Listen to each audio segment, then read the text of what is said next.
So in the previous video, I introduced you to an SR latch, right, which is gives us the ability to start remembering previous values. The SR latch allowed us to remember the value of our output from the previous cycle, right? So this is very useful to us. However, there were some problems. There was a state in our SR latch called the metastable state, or a state that caused metastability, that oscillating output that is very undesirable for us. So how can we fix this problem? Well, let's take a look at an additional kind of latch called a D-latch that helps resolve this metastability issue that we have with the SR latch. The first thing that you should notice is over here on the right-hand side of this circuit is our SR latch. This is an SR latch exactly the same as we had in the previous video. So the only thing that we really need to talk about is this stuff that's over here. I'm going to assume that we already understand how this SR latch operates. So now you see that we've got two additional signals coming in, one called D and one called E. And so D, in this particular case, stands for data. That's going to be our actual data value that's coming in. E stands for enable. So this enable bit is going to dictate whether our latch is actually on or not. So let's first consider the case when E is low, right? If E is low, then this signal is low, and this input to our AND gate is also low, which means both of these AND gates are off. Both AND gates will not be operational, right? They'll both be outputting 0, and if you remember from our previous video, when S is 0 and R is 0 as part of my SR latch, then the latch simply outputs the previous value, the value from the previous set of inputs, right? So when enable is low, the latch is just remaining in a stable state. It is not going to change at all. It's going to remain constant. When enable is high, right, we have a 1 coming into this AND gate and a 1 coming into this AND gate. So the outputs now depend on the value of D. If D is high, right, then this AND gate will be on. Our set bit will be high, right?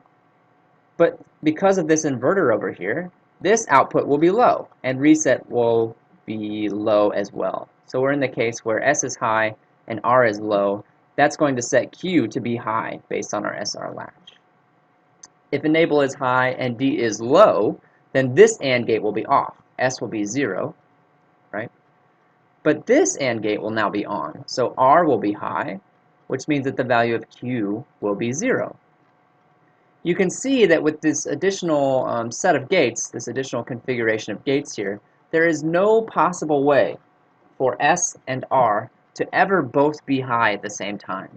There is no possible way to ever get into that metastability state that we do not like with our SR latch.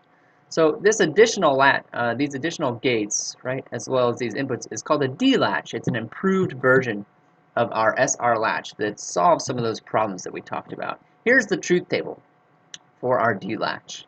You'll notice that if enable is low, we don't care what D is. D can be anything. D can be whatever we want, right? It does not matter what D is if the enable bit is low. So it's just going to output whatever our previous bit value was. If enable is high, then whatever the value of D is what the output is going to be. So enable is high allows us to change the value of the output based on changing the value of D. When the enable bit is low, D doesn't matter. It's just going to store whatever the previous value of the circuit was.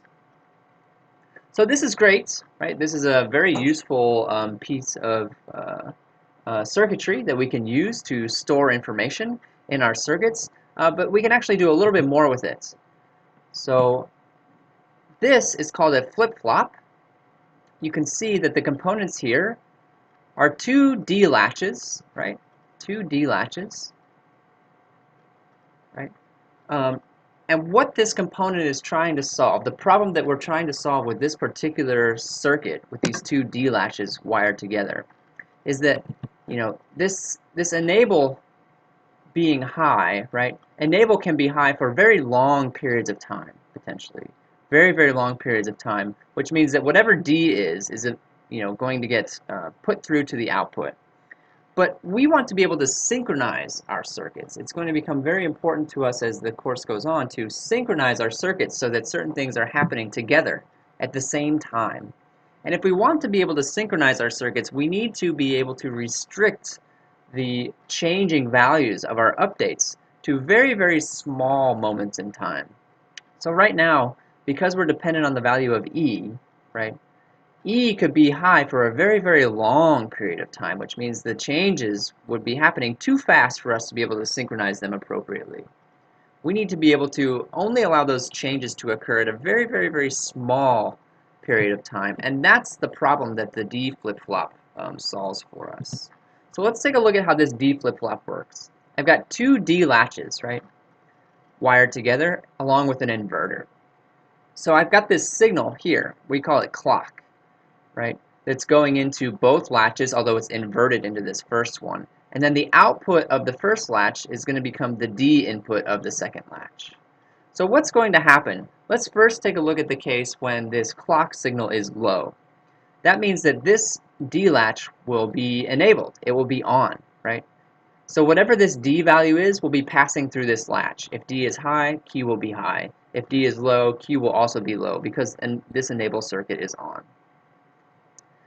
This circuit over here, this latch over here, its output will not be changing because the enable bit is low. So even though I've got input coming here from my D input on this latch, Q will remain stable regardless of this value of D because the enable bit is low. So then let's consider what happens in the case when the clock signal is high. If the clock signal is high, this D latch is now remaining stable, right? This D latch has its enable bit set to low. So whatever data is coming in is ignored. We're not paying attention to that. It's just going to remember the previous value, the previous bit that it was outputting. But this latch is now active. This latch is now going to be able to read in whatever this value is and output it as its signal Q, right? But remember, because these two are connected together, right, this D value will not be changing very much. This latch is stable, right? This latch is very much stable, so Q is not changing. Therefore, D will not be changing very much. We don't have that problem anymore of having to worry about D changing a lot over a long period of time. In fact, there's only one small instance when this latch, when these combination of latches can change its output value. And that is the case when when clock goes from low to high. The only time that the output of the flip-flop can change, the only time the output of a D flip-flop can change, is when the clock goes from low to high. Let me show you an example of what I mean here. Here's our clock signal, right? This little piece right here is what I'm talking about. This is the only time that the output of our D flip-flop can change. To consider why that's the case, right, consider what happens when this clock signal is going from low to high.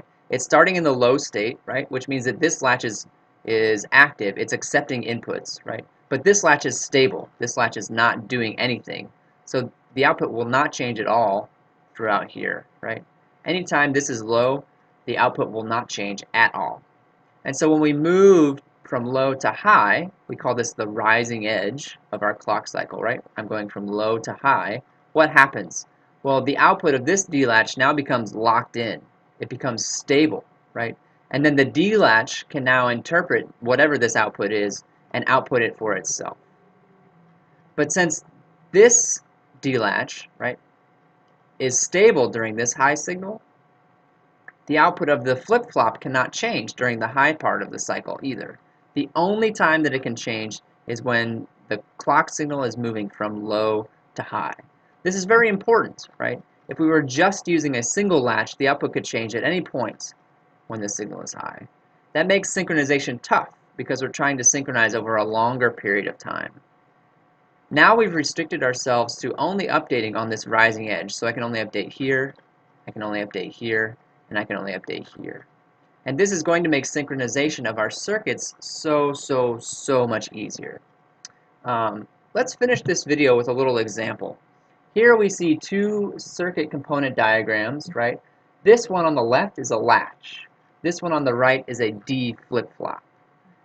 You can tell the difference between these because of the little arrow that you see here. If you ever see this little arrow coming into the clock, that means it's a flip-flop. If you don't see that little arrow there, that means it's a latch.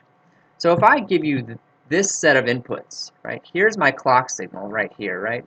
And here's my value for A, which you see is going into both of the latch and the flip-flop. The question then becomes, what is the output X and what is the output Y? Well, let's walk through it step by step. A latch can change whenever the clock signal is high. Whenever the clock signal is high, the output of my latch can change. So I see that the clock signal starts high here, but A is low, so the output's going to start out low. And then the clock signal goes high again here, and about halfway through, we see the A signal then goes high. The A signal is now high again. So at that point in time, our X signal should also go high. The clock signal goes low and then goes high again, but A doesn't change. A actually changes right here, but since the clock signal at this point is low, that change will not actually take effect until the clock goes high again, which happens right here. So at that point in time, I expect my X signal to then go low again. Nothing else happens for the rest of that high cycle. I can't do anything during the low cycle. Nothing happens during the next high clock cycle. During the next low clock cycle, this changes again. The input changes one more time, but I'm not going to pick up on that until the high cycle happens again. So here is the output of my latch over time. Let's repeat that process now with a flip-flop, remembering that now we're only considering the rising edge. The only time the output of Y can change is during the rising edge, when it goes from low to high. So actually what that means is that when A changes from low to high at this point, halfway through this particular clock cycle, the flip-flop will not actually pick up on that. The flip-flop will not detect that change until right here, until this rising edge. So that's the first time the Y signal will change. Then we see the output go low again. The flip-flop will not pick it up until the next rising edge cycle, which happens right there. And then finally we see our input change one final time, but again, the flip-flop will not detect it until the rising edge, which happens here. So hopefully this example helped illustrate the differences and similarities between our latches and flip-flops. We see that if the input signal changes when the clock cycle is low, that a latch and a flip-flop actually behave in very much the same way. But if the input signal changes when the clock cycle is high, it's going to take an extra amount of time for the flip-flop to pick up on that change than the latch, which you can see based on this first change in the signal here.